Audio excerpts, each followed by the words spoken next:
বিসমিল্লাহির রহমানির রহিম। আসসালামু আলাইকুম। কেমন আছেন আপনারা সবাই? আশা করছি সবাই ভালো আছেন।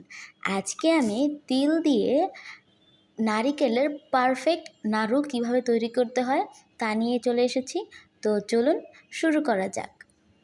এখানে আমি 2 পটের মতো চাল ভেজে নিয়েছি, আর হচ্ছে 2.5 পটের মতো আমি এখানে তিল নিয়েছি।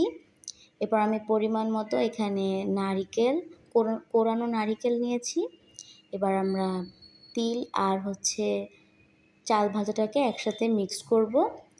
এরপর মিক্সড করে এবার আমরা এটাকে ব্লেন্ডার করে নেব। দেখুন, ব্লেন্ডারটা ভালো করে করতে হবে যেন একদম ভালো করে মিশ হয়ে যায়। ঠিক এইভাবে দেখুন, আমার কিন্তু একদম ভালো করে মিশ হয়ে গেছে। এরপর আমি এখানে পরিমাণ মতো পানি আর হচ্ছে পরিমাণ মতো চিনি দিয়ে ভালো করে নাড়াচাড়া দিয়ে আমরা এটাকে আশায় নিব। চুলার আঁচটা এই সময় কিন্তু একটু কমিয়ে রাখতে হবে। কমিয়ে এরপর আমরা বারবার নাড়াচাড়া দিয়ে এটাকে একটু ভালো করে আসানো হয়ে গেলে, যখন এটা হালকা একটু ঘন হয়ে আসবে, সে পর্যায়ে আমি এখানে সেই কোরানো নারিকেলটা অ্যাড করে দিব। অ্যাড করে এবার আমরা এটাকে ভালো করে মিক্সড করব চিনির শিরাটার সাথে।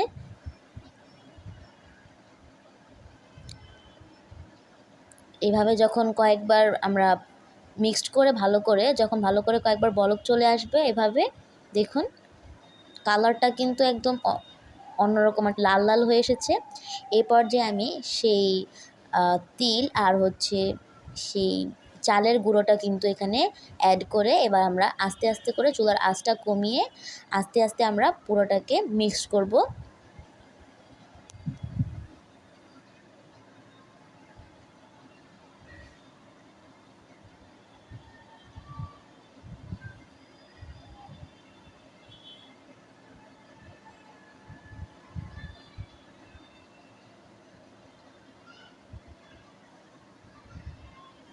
দেখুন, এটা কিন্তু একদম ভালো করে হালকা মিক্সড হয়ে গেছে।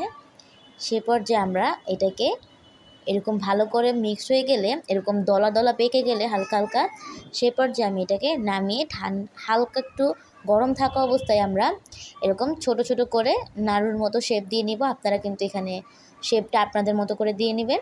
আমি এখানে ছোট ছোট করে নাড়ুর মতো শেপ দিয়ে নিচ্ছি। এভাবে আমি সবগুলো নাড়ু বানিয়ে নিব ঠিক এরকম সাইজের। তো এই তো দেখতেই পেলেন কতটা সহজ এটা। আর এটা যেমন সহজ, খেতেও কিন্তু তার থেকেও বেশি ইয়াম্মি।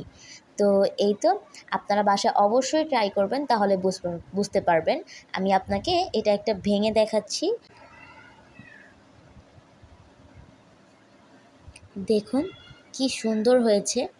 এটা কিন্তু বানাতে ভীষণ সহজ আর খেতে তো অনেক মজা। তো এই তো আপনারা বাসায় অবশ্যই ট্রাই করবেন। আমার ভিডিওটি ভালো লাগলে লাইক, কমেন্ট, শেয়ার করে সাবস্ক্রাইব করে বেল আইকনটি অন করতে একদম ভুলবেন না। সবাই ভালো থাকবেন। খুদা হাফেজ।